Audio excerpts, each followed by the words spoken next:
மக்களே, இன்று நாம் திருக்குறள் 120 பார்க்கிறோம். இந்த குறள் பொருட்பால் பகுதியில் உள்ள அடக்கமுடைமை அதிகாரத்தின் கடைசி குறளாகும்.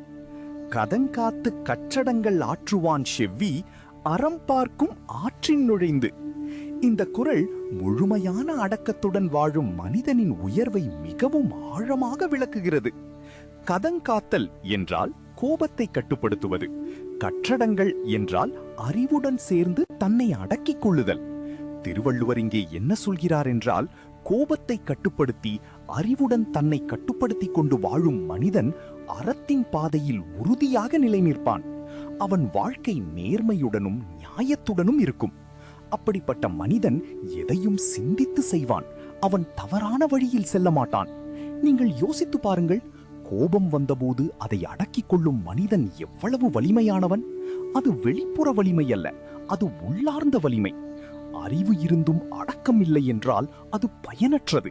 ஆனால் அறிவும் அடக்கமும் சேர்ந்தால் வாழ்க்கை உயர்ந்ததாக மாறும். இதன் மூலம் திருவள்ளுவர் நமக்கு சொல்லும் முக்கியமான செய்தி என்னவென்றால், கோபத்தை கட்டுப்படுத்தி அறிவுடன் வாழும் மனிதன் அறத்தின் பாதையில் நிலை நிற்பான்.